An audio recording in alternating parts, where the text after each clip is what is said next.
Curtis Thibodaux was standing in the oldest part of St. Louis Cemetery, just after midnight, his flashlight cutting through the dark. He heard it, this dry, ugly crack, like a big wet branch snapping. He moved closer to the supposedly collapsed Saint Amant mausoleum. And there it was. The thing was hunched over a fresh grave, its back to him. The shape was all wrong. Too skinny, arms and legs like twisted branches moving with this sick, powerful grace. Its skin was nasty grey-green, the colour of mouldy hamburger meat, and it seemed to suck the light right out of the air. He put his light on it. It turned around and it had no real face, just deep, dark pits for eyes with two little yellow lights burning way back inside, like embers in a cave. Its mouth was this huge, lipless gash, stained black with clotted gore and shreds of rotted flesh. It was crouched over the busted open tomb, its long, filthy fingers ending in thick black claws. One of them was hooked into the coffin, pulling up a dripping piece of corpse and stuffing the rotting meat into its face hole. It wasn't a ghost, it wasn't a demon. It just stared at him with the flat, pissed-off look of a coyote caught eating your chickens. An unholy, unnatural animal. And it was in the middle of its fucking dinner. Welcome to Lady E's Dark Tales. I'm Rex Barker. That was Curtis Thibodaux's worst night on the job. 23 years working the night shift at New Orleans' oldest cemetery, and he thought he'd seen everything. He was wrong. Let me tell you how a Baptist groundskeeper and Gulf War vet ended up face to face with something that breaks into graves to feed on the dead. Alright, so Curtis Thibodaux. Officially, he doesn't exist. The cops say the reports he filed were never made. It's like the whole thing was fucking scrubbed. But his story got out. It's this ghost story, this local legend that's just too goddamn real to ignore. It said he was a groundskeeper for over 2 decades in the city's oldest boneyard. Then, in the fall of 2019, he found something was breaking into the graves. Not for fucking jewels, not for revenge, but to eat. This is the raw account of what he found, and the messed up, lonely war he's still fighting. They tell you all this crap. The dead are at peace. God's got 'em now. It's all bullshit, and he found that out the hard way. For 23 years, St. Louis Cemetery was his whole damn life. He thought that place was holy, until the night he found something had clawed its way into a fresh grave. Not to steal rings or some shit. To feed. This is his story. It's about the night he came face to face with the thing that eats corpses, and how it completely wrecked his goddamn life. For 23 years, the night shift at St. Louis Cemetery was this dude's whole thing. Most people get creeped out by a place like this. Not him. He was a man of faith, a Baptist, and he always figured once you're dead, your soul is with God, and all that's left is quiet.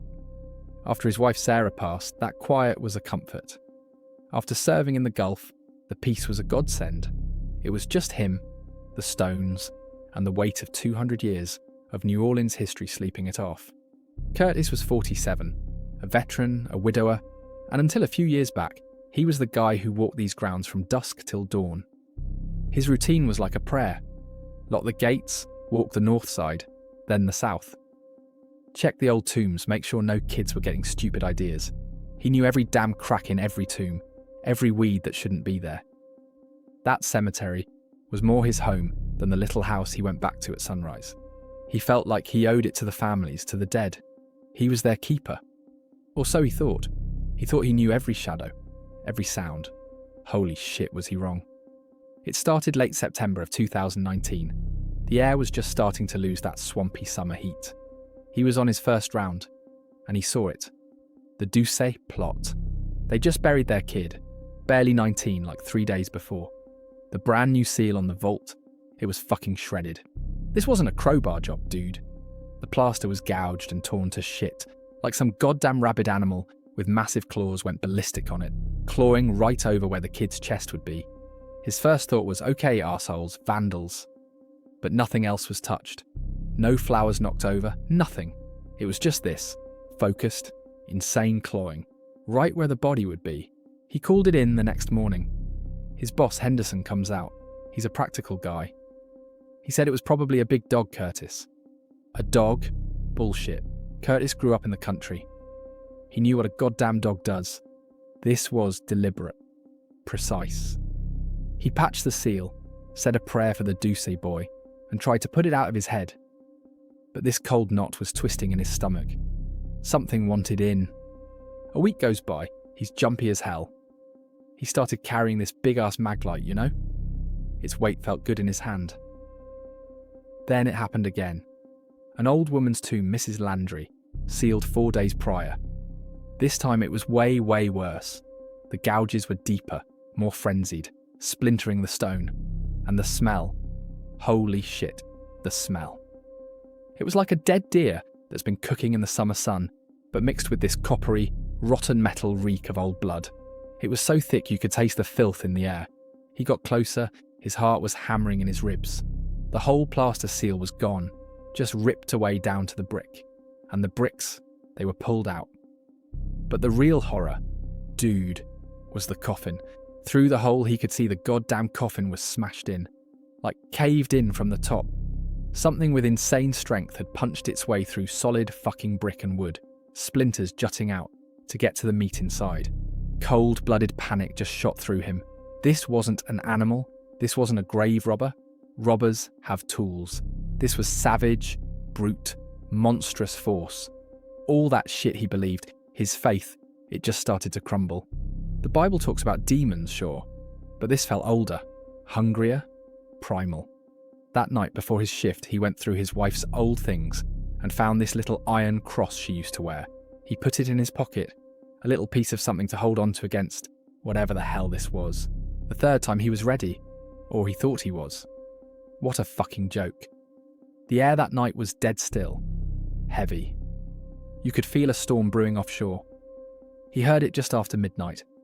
A sound that was just wrong, a dry, ugly crack, like a big wet branch snapping.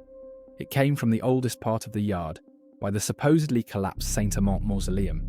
Curtis moved toward the sound, his maglite beam cutting a shaky path through the dark. His heart was already hammering. He knew something was off. The air smelled wrong.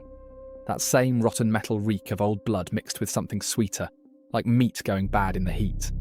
It made his stomach turn. And there it was.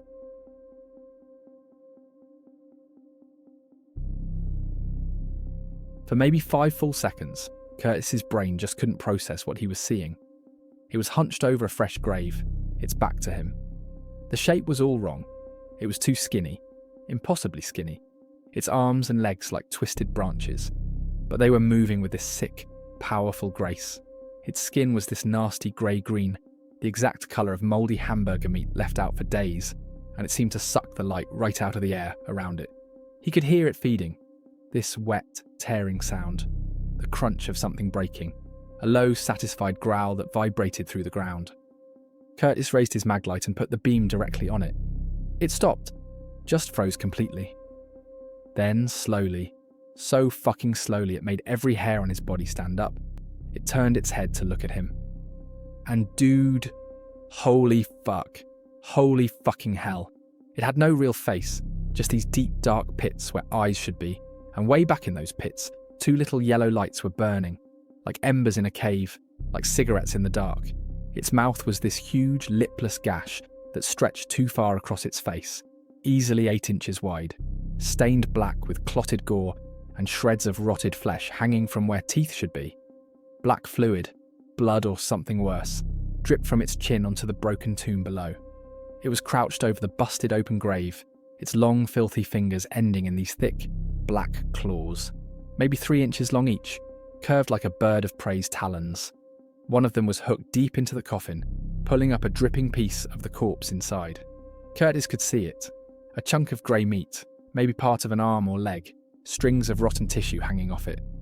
The thing looked at Curtis, looked at the meat in its claw. Then it stuffed the rotting flesh directly into that gaping mouth hole and swallowed without chewing. Just swallowed it whole like a fucking snake.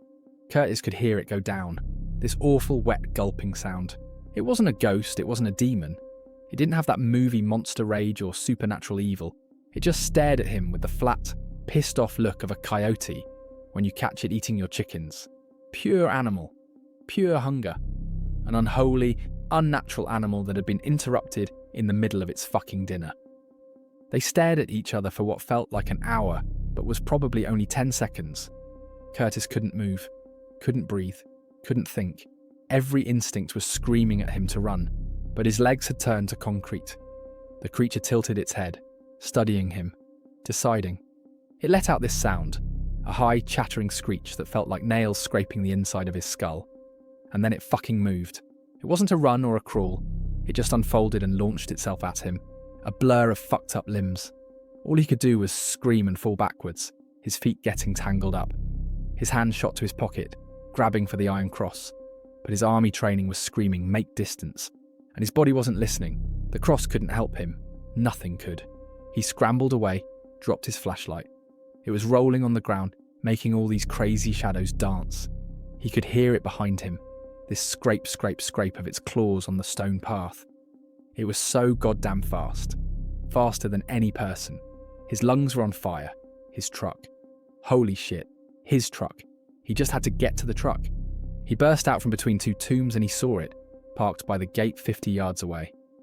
He had never run like that in his life, man. He was just waiting to feel those claws rip his back open. He got to the door, threw himself in, slammed the lock, and bam! The whole driver's side window exploded in a spiderweb of cracks. The thing's face was right there, inches from his. Those yellow eyes, that black gaping mouth filled with human filth. Then he remembered. The emergency kit. He grabbed it, his hands shaking so bad he could barely get it. But he pulled out a road flare and struck the cap. Boom! This insane chemical red light just floods everything. The creature fucking shrieked and recoiled, throwing its long arms over its face. The light. The fire. It hated it. It scrambled back with that same sick speed and just vanished into the dark. He watched it go, just gasping for air. It didn't just fade away. It went straight for that collapsed mausoleum and went down into the rubble, like it was going into a basement. It had a goddamn lair. A nest. It lived there. Curtis sat in that truck until sunrise, too terrified to move, just watching that collapsed mausoleum. Then he called the cops. That was 6 years ago. It's October 2025 now. And the reason this story is just a story is because nobody did a goddamn thing. He called the police that night. He told them everything. But there is no report. They never filed one. It's like it never happened. It's just his word against nothing. They basically told him he was some crazy vet with PTSD who saw a shadow in the dark. What a fucking joke. The shit he saw that night.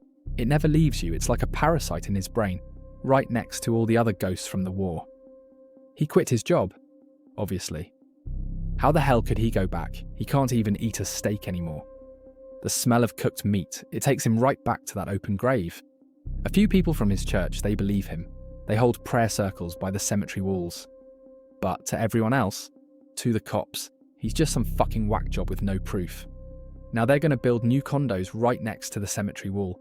New families, children. They have no fucking idea what's sleeping under their feet. This thing, it isn't evil like in the movies or what a preacher tells you about. It is a hunger, a biological imperative. And it's patient. Curtis saw what it does. He fought it off, but he didn't kill it. According to the story, it's still down there, just waiting. For Curtis, this fight ain't over. He's just this lonely old dude now, a man of shattered faith, trying to guard the rest of us from a hunger that's still down there, waiting patiently in the fucking dark. The cops say his story never happened. But Curtis knows what he saw. Well, that's how the story ends. So tell me, what would you do if you found something like that in your local cemetery? Would you call the cops knowing they won't believe you? Would you try to fight it yourself? Let me know your thoughts in the comments below.